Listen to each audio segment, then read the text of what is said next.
Hello friends, ये जो vacancies निकली है ये NEPA यानी नॉर्थ ईस्टर्न पुलिस एकेडमी में निकली हुई है। यहाँ पे लिखे कि डायरेक्ट रिक्वायरमेंट रहेगी। यहाँ पे लिखे कि टोटल जो है 28 नंबर्स है। पोस्ट जो है टेम्परेरी इन नेपा, यानी कि यहाँ पे इन्होंने जैसे बताया हुआ है कि नॉर्थ ईस्ट पुलिस एकेडमी में ऑन डायरेक्ट रिक्वायरमेंट बेसिस पे रहेगी। यहाँ पे इन्होंने नीचे बताया कि पोस्ट की अलग अलग दे रखी है, कौन सी कैटेगरी में कितनी वैकेंसीज है। जैसे यहाँ पे दे रखी है MTS कुक में जो है 2 वैकेंसीज है, एक अनरिजर्व कैटेगरी की है और एक जो है SC की रहेगी। देन यहाँ पे इन्होंने अलग अलग दे रखे है, MTS में कुक की, MTS मसालची की एंड MTS में वाटर कैरियर की, कैंटीन अटेंडेंट की यहाँ पे दे रखे। इधर यहाँ पे वैकेंसीज दे रखी है और यहाँ पे जो दे रखा है 1 से लेकर 4 तक जो MTS की है उनकी जो सैलरी रहेगी लेवल 1 के अकॉर्डिंग रहेगी, यानी 18,000 से लेके 56,900 के बीच रहेगी। और उनका जो date of physical efficiency date दे रखी है वो 25 अप्रैल 2022 है। तो यहाँ पे आगे दे रखी है पंप ऑपरेटर की एक वैकेंसी है, अनरिजर्व कैटेगरी की है, इनका भी लेवल 2 का पे स्केल रहेगा। प्लम्बर की एक वैकेंसी है, अनरिजर्व कैटेगरी की है, लेवल 2 का पे स्केल रहेगा। इलेक्ट्रिशियन की भी एक वैकेंसी है, अनरिजर्व कैटेगरी की है, उनका भी जो लेवल 2 का पे स्केल रहेगा। एंड लाइफ गार्ड की जो है टोटल 2 वैकेंसी है, अनरिजर्व कैटेगरी की है। तो इनका जो लेवल 2 की इन्होंने सैलरी दे रखी है 19,900 से लेकर 63,200 के बीच रहेगी। इनका भी जो एग्जाम वगैरह है यहाँ पे इन्होंने दिया कि 25 अप्रैल 2022 को ही होगा, जो उनकी फिजिकल एफिशिएंसी की डेट दे रखी है। देन नेक्स्ट इन्होंने दिया हुआ कि जो MTS स्वीपर की है एक वैकेंसी है, एक ही इनका लिखा है कि एक ही पोस्ट है, अनरिजर्व कैटेगरी में लेवल 1 का उनका पे स्केल रहेगा। और यहाँ पे MTS की जो एक वैकेंसी दे रखी है साइकी की, एंड इसमें भी एक ही अनरिजर्व कैटेगरी की लेवल 1 का उनका जो है पे स्केल रहेगा। देन नेक्स्ट इन्होंने दे रखे इनका जो है 25 अप्रैल 2022 को ही होगा। तो आपने यहाँ से देख लेना है जो 1 से लेके 10 तक है इनका जो फिजिकल एफिशिएंसी टेस्ट होगा वो 25 अप्रैल 2022 को होगा। एंड नेक्स्ट इन्होंने दे रखे हैं यहाँ पे कांस्टेबल MT की टोटल 4 वैकेंसीज है, 2 अनरिजर्व की है, 1 OBC की एंड 1 SC की है। देन यहाँ पे कांस्टेबल मोटर मैकेनिक की दे रखी है, एक ही वैकेंसी है, अनरिजर्व कैटेगरी की है। कांस्टेबल बैंड की 2 वैकेंसीज है, एक अनरिजर्व की एंड एक OBC कैटेगरी की है। एंड कांस्टेबल में टोटल GD में 8 वैकेंसीज है, 3 अनरिजर्व की है, 2 OBC की है, 2 SC की एंड 1 ST की है। देन यहाँ पे इन्होंने दिया कि इनका जो है सैलरी रहेगी लेवल 1 की रहेगी। यहाँ पे सैलरी दे रखी है 18,000 से लेकर 56,900 के बीच रहेगी। इनका जो फिजिकल एफिशिएंसी टेस्ट है वो 28 अप्रैल 2022 को होगा। टोटल जो है 28 वैकेंसीज है। यहाँ पे आपने देख लेना है कि किसका किसके अकॉर्डिंग रहेगा। सैलरी वगैरह यहाँ पे इन्होंने दे रखी है कि ग्रुप इजन में दे रखी है। देन नेक्स्ट इन्होंने दे रखी जो ये वैकेंसीज बताई हैं ये वेरी कर सकती हैं। देन लिखे कि if physical efficiency test is not, जो यहाँ पे दिया है कि हाँ अगर गिवन डेट पे नहीं होता है तो उनका जो है नेक्स्ट डे कंटिन्यू किया जाएगा। देन यहाँ पे इन्होंने एजुकेशनल एंड अदर क्वालिफिकेशन दे रखी है कि क्या क्या चाहिए होगी। फर्स्ट यहाँ पे दे रखी है MTS कुक के, यहाँ पे जैसे कैटेगरी वाइज दे रखी है कुक के लिए लिखे कि मैट्रिकुलेशन या उसके इक्विवेलेंट कोई भी स्टडी की होनी चाहिए किसी भी रिकॉग्नाइज्ड बोर्ड से। अदर क्वालिफिकेशन में लिखे है कि preparation of dishes in kitchen of various message with minimum उनका जो है 2 ईयर्स का एक्सपीरियंस होना चाहिए इन कैटरिंग एस्टेब्लिशमेंट में। देन यहाँ पे एज लिखे 18 से 25 साल के जो कैंडिडेट हैं वो अप्लाई कर सकते हैं।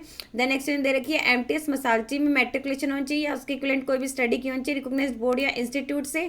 18 से 25 साल के जो कैंडिडेट हैं वो यहाँ पे अप्लाई कर सकते हैं। रिलैक्सेशन रहेगी, इन्होंने लिखा है कि 5 ईयर्स की रहेगी जो गवर्नमेंट सर्वेंट है। देन यहाँ पे MTS वाटर कैरियर की देख है असेंशियल में मैट्रिकुलेशन या उसके इक्विवेलेंट कोई भी स्टडी होनी चाहिए रिकॉग्नाइज्ड बोर्ड से। 18 से 25 साल की जो कैंडिडेट हैं वो अप्लाई कर सकते हैं। रिलैक्सेशन रहेगी गवर्नमेंट सर्वेंट्स के लिए अप टू 5 ईयर्स की रहेगी। देन नेक्स्ट में दे रखी है MTS कैंटीन अटेंडेंट की मैट्रिकुलेशन या उसके इक्विवेलेंट कोई भी स्टडी जो है इन्होंने यहाँ पे मिनिमम क्वालिफिकेशन में मांगी हुई है। 18 से 25 साल के जो कैंडिडेट है अप्लाई कर सकते हैं। Relaxation of age limit provide की जाएगी SC ST ex serviceman and OBC और जो अदर स्पेशल कैटेगरीज है एज पर जो भी गवर्नमेंट के रूल्स के अकॉर्डिंग है।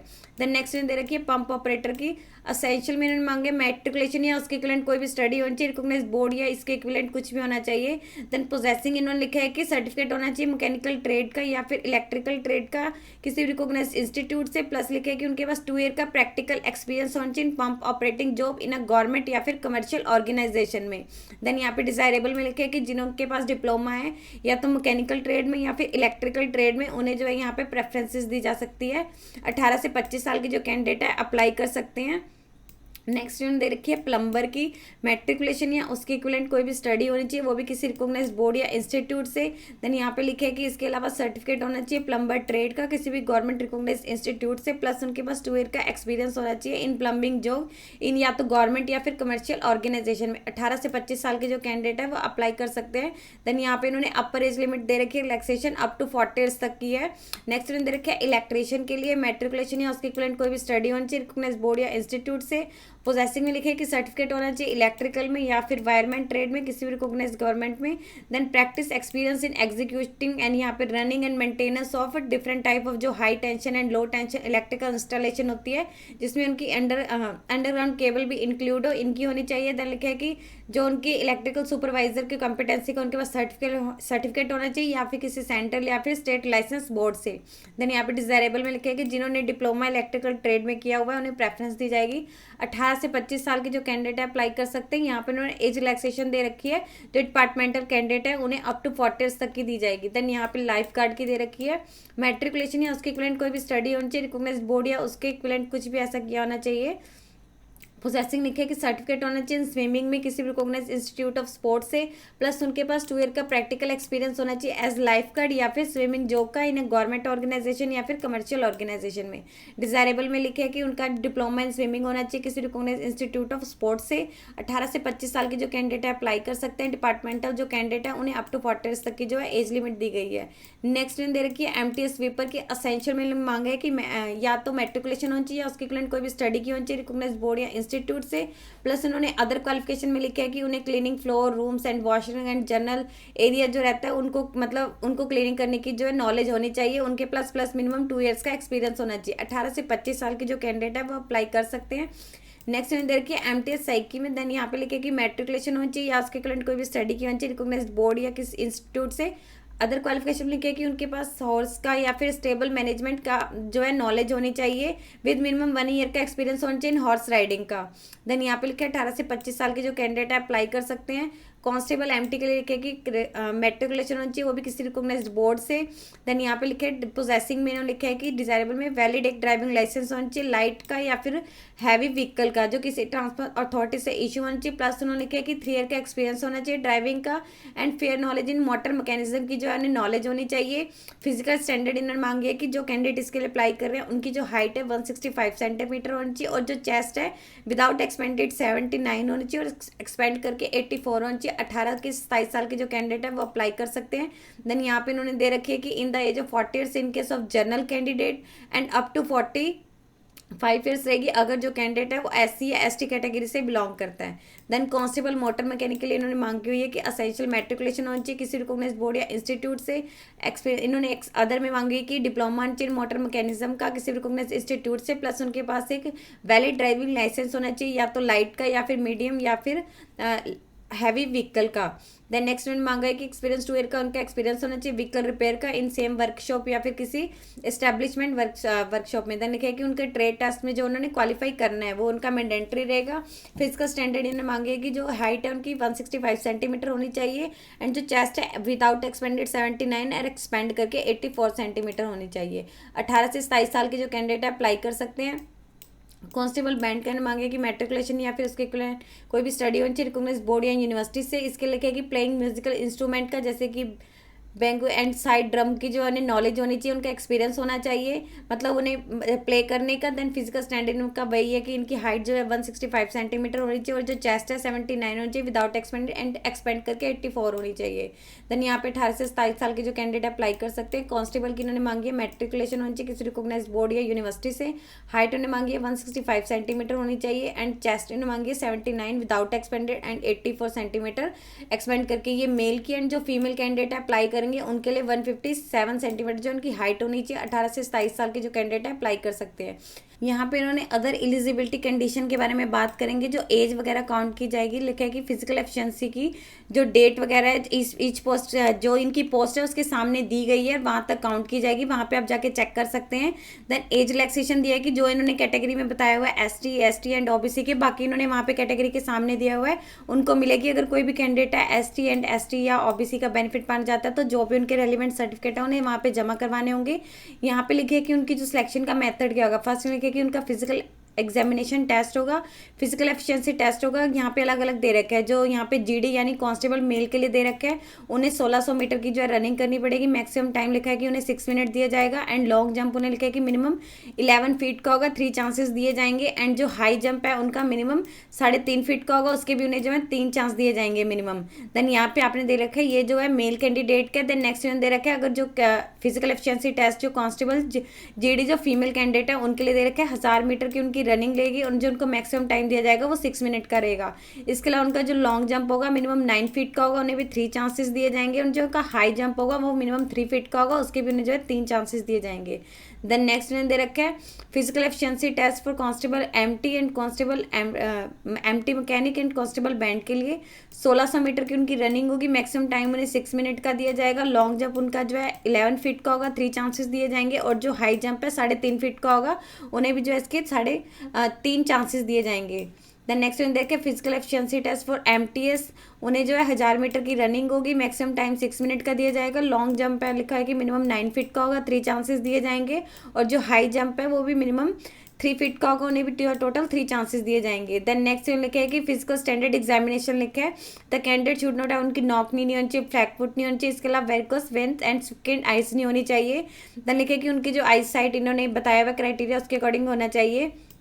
ट्रेड टेस्ट लिखेगी जो भी कैंडिडेट है जो इन्होंने physical efficiency test and standard test बताया हुआ है कि उन्हें क्वालिफाई करेगा, उन्हें जो है उनका ट्रेड टेस्ट होगा। The required skill test and qualification नीचे यहाँ पे उन्होंने दिया है कि क्या क्या रहेगा। जैसे कांस्टेबल एमटी मैकेनिक है तो उन्हें ड्राइविंग की नॉलेज होनी चाहिए, प्रैक्टिकल नॉलेज की and knowledge of different vehicle repairing की। देन यहाँ पे आपने दे रखा है ये जो इनका स्किल टेस्ट रहेगा, ट्रेड टेस्ट रहेगा। जैसे पंप ऑपरेटर है, पंपिंग ऑपरेटर की उन्हें प्रैक्टिकल नॉलेज होनी चाहिए। प्लम्बर है, प्लम्बर जॉब की नॉलेज होनी चाहिए। कुकिंग है तो चपाती की कुक मतलब राइस वगैरह इनकी कुकिंग की नॉलेज होनी चाहिए। वेजिटेबल, दाल, मीट, फिश, एग, खीर एक्सेट्रा। देन यहाँ पे दे रखे स्वीपर है तो प्रैक्टिकल स्वीपिंग की, the washroom and sweeping the washroom, drains and sanitation, इनकी जो है ना नॉलेज होनी चाहिए। आपने यहाँ पे देख रहे हैं ना जस्ट नेक्स्ट उनका जो है इससे रिलेटेड ट्रेड टेस्ट होगा। देन नेक्स्ट लिखा है कि जो भी कैंडिडेट है जो इन्होंने बताया था फिजिकल एफिशिएंसी टेस्ट एंड जो फिजिकल स्टैंडर्ड टेस्ट है and documentation and trade task को क्वालिफाई करेगा, उन्हें जो है नेक्स्ट प्रोसीजर के लिए बुलाया जाएगा जो उनका रिटन एग्जामिनेशन होगा। रिटन टेस्ट लिखा है कि सभी पोस्ट के लिए होगा। जो रिटन टेस्ट आपका 100 मार्क्स का होगा, उसमें टोटल आपसे 100 क्वेश्चन पूछे जाएंगे जो मल्टीपल चॉइस क्वेश्चन होंगे, ऑब्जेक्टिव टाइप। और आपको जो है लिखा है कि ब्लू यहाँ पे लिखा है ब्लू बॉल पॉइंट पेन जो है आपने यूज़ करना है। यहाँ पे उन्होंने दिया कि क्या क्या रहेगा। 25 नंबर क्वेश्चन पूछे जाएंगे, 25 नंबर के general awareness and general knowledge के, नॉलेज ऑफ एलिमेंट्री मैथमेटिक के 25 क्वेश्चन पूछे जाएंगे, 25 मार्क्स के होंगे। जनरल रीजनिंग के 25 क्वेश्चन पूछे जाएंगे, 25 मार्क्स के होंगे। जनरल इंग्लिश के भी 25 क्वेश्चन पूछे जाएंगे, 25 मार्क्स के होंगे। 2 आवर्स की आपकी ड्यूरेशन रहेगी, 120 मिनट्स रहेंगे। देन लिखे कि आपको स्टैंडर्ड ऑफ क्वेश्चन जो आपका होगा वो 10th बेस के अकॉर्डिंग होगा, कोई भी नेगेटिव मार्किंग नहीं होगी। आंसर शीट जो है वो करेक्टली जो है आपने ब्लू बॉल पॉइंट पेन से भरनी है जैसे कि आंसर शीट में लिखा हुआ है।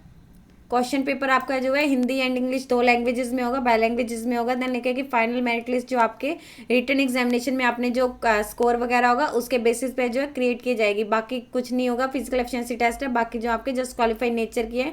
यहाँ पे इन्होंने दिया है कि general awareness and general knowledge में क्या होगा, आप यहाँ पे जाके चेक कर सकते हैं कि उसमें क्या क्या आएगा। एलिमेंट्री मैथमेटिक में क्या क्या आएगा एंड रीजनिंग में दिया हुआ है क्या सिलेबस रहेगा एंड जनरल इंग्लिश में। देन नेक्स्ट लिखे कि जो भी कैंडिडेट है जो इन्होंने फर्दर स्टेजेस बताई हैं जैसे PST, PT and trade test and उनका जो डॉक्यूमेंटेशन एंड रिटन एग्जामिनेशन को क्लियर करेगा तो उन्हें जो है डिटेल मेडिकल एग्जामिनेशन के लिए बुलाया जाएगा, which will be carried out by this academy, जो अकेडमी के द्वारा ही होगा। वेन्यू लिखा है कि डायरेक्ट रिक्वायरमेंट, यहाँ पे इन्होंने वेन्यू दिया हुआ है, आपका ये वेन्यू रहेगा जब भी आपको डिटेल मेडिकल एग्जामिनेशन के लिए बुलाया जाएगा। यहाँ पे इन्होंने कुछ वो दे रखे हैं इंपॉर्टेंट इंस्ट्रक्शन लिखे है कि कैंडिडेट को जो अपना एप्लीकेशन फॉर्म भरना है जो इनके अनक्षर ए में दिया गया है वो भरना है, और अपने जो भी उन्हें रेलिवेंट डॉक्यूमेंट है वो अटैच करने हैं। Should be include, they should carry the photocopy. इसके अलावा उन्होंने जो अपने ओरिजिनल सर्टिफिकेट है उनकी फोटोकॉपी लेके आनी है। तो लिखे कि अगर कैंडिडेट जो है कहीं पे गवर्नमेंट, सेमी गवर्नमेंट में वर्किंग है तो उन्हें प्रॉपर चैनल के थ्रू करना है। आफ्टर ऑब्टेनिंग एनओसी उन्हें मतलब वहाँ पे ऑब्टेन करने के बाद ही करना है। देन लिखे कि अपने जब भी उन्हें डॉक्यूमेंट वेरिफिकेशन के लिए बुलाया जाएगा तो उनके पास एनओसी होनी चाहिए, नो ऑब्जेक्शन सर्टिफिकेट होना चाहिए। देन यहाँ पे लिखे कि जो रिक्वायरमेंट प्रोसेस है उसे कैंसिल भी किया जा सकता है, पोस्टपोन भी किया जा सकता है, टर्मिनेट भी किया जा सकता है बिना किसी के नोटिस के। नोट ये कोई भी टीए नहीं दिया जाएगा। इसके लिए कैंडिडेट को जब भी अपना किसी भी मतलब स्टेज के लिए आना है जैसे पीएसटी, पीईटी, रिटन एग्जामिनेशन तो उन्हें अपना जो है एक फोटो आइडेंटिटी प्रूफ जरूर लेके आना है, जैसे कि उनका driving licence, voter card, identity proof, ये जो उन्होंने बताया मैं ये होने चाहिए। उनकी जो वहाँ पे सिलेक्ट मतलब वेरिफिकेशन की जाएगी। कैंडिडेट को अपने जो कोविड-19 के प्रोटोकॉल है उन्हें प्रॉपरली फॉलो करना होगा। यहाँ पे अगर आपको इससे रिलेटेड अधिक जानकारी चाहिए तो यहाँ पे इन्होंने ऑफिशियल वेबसाइट दे रखी है, आप यहाँ पे जाके जो है चेक कर सकते हैं। और जो इसका आपको परफॉर्मा मिलेगा वो इसी में ही मिल जाएगा। यहाँ पे इन्होंने दिया हुआ है कि टू द यहाँ पे आपने अपनी फोटो वगैरह पेस्ट करनी है। एप्लीकेशन फॉर द पोस्ट हो, आप कौन सी पोस्ट के लिए भर रहे हैं तो आपने यहाँ पे लिख देना है। जैसे आप कुक के लिए भर रहे हैं तो कुक लिख देना है। नेम क्या कैंडिडेट का वो यहाँ पे लिख देना है, जो भी उनका डॉक्यूमेंट में नेम होगा, फादर नेम जो भी उनका मेट्रिकुलेशन के डॉक्यूमेंट में होगा वही लिखना है, कोई मिसमैच नहीं होना चाहिए। नेशनैलिटी कौन सी है, इंडियन, वो यहाँ पे उन्होंने लिख देनी है। देन जेंडर कौन सा है, मेल फीमेल जो भी यहाँ पे होगा टिक करके यहाँ पे लिख देना है।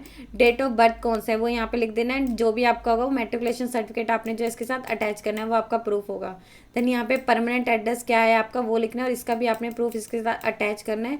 देन यहाँ पे कॉरेस्पॉन्डेंस एड्रेस, यहाँ पे आपका कोई भी कॉरेस्पॉन्डेंस एड्रेस है वो आपने यहाँ पे लिख देना है। देन अगर आप कोई कास्ट वगैरह है तो आपने उसकी भी इसके साथ फोटोकॉपी अटैच करनी है। एजुकेशनल क्वालिफिकेशन जो भी आपकी है, जैसे अगर आपका 10th है तो आपने 10th की, तो एक तो आपका डेट ऑफ, अगर आपने कुछ एक्स्ट्रा भी किया वो आप अटैच कर सकते हैं। देन एनी अदर क्वालिफिकेशन या कोई और एक्सपीरियंस वगैरह तो आपने उसकी भी इसके साथ अटैच करनी है। यहाँ पे कैंडिडेट अपने सिग्नेचर कर देने हैं, यहाँ कौन सी डेट को आप अपना परफॉर्मा भर रहे हैं वो आ जाएगा। प्लीज़ अटैच जो भी इनकी डॉक्यूमेंट है इनकी जो है जीरोक्स कॉपीज आपने इसके साथ अटैच करनी है, ओरिजिनल अपने पास रखनी है। देन लिखे कि एप्लीकेशन फॉर्म जो है आप इसकी ऑफिशियल वेबसाइट यहाँ पे इन्होंने दे रखी है, आप इससे जाके जो है डाउनलोड कर सकते हैं। ये आपका पूरा रहेगा, यहाँ पे इन्होंने दिया हुआ है कि क्या क्या रहेगा, कि हाँ आपको यहाँ पे टोटल बता रखी है कितनी स्टेजेस रहेंगी आपके एग्जामिनेशन की, यहाँ पे पूरा दिया हुआ है। आपको इसका परफॉर्मा जो है आपकी इसकी ऑफिशियल वेबसाइट से जाके मिल जाएगा, वहाँ से जाके जो है डाउनलोड कर सकते हैं। यदि आपको इससे रिलेटेड और अधिक जानकारी चाहिए तो आप इसकी ऑफिशियल वेबसाइट पर जाकर चेक कर सकते हैं, जिसका लिंक मैं आपको डिस्क्रिप्शन बॉक्स में डाल दूंगी। यदि आपकी इस वीडियो से रिलेटेड कोई भी क्वेरी है तो आप हमें कमेंट सेक्शन में लिख के बता सकते हैं। वीडियो अच्छी लगी हो तो प्लीज लाइक एंड शेयर। इस तरह के और इन्फॉर्मेटिव वीडियोस को देखने के लिए आप हमारे यूट्यूब चैनल को सब्सक्राइब कीजिए।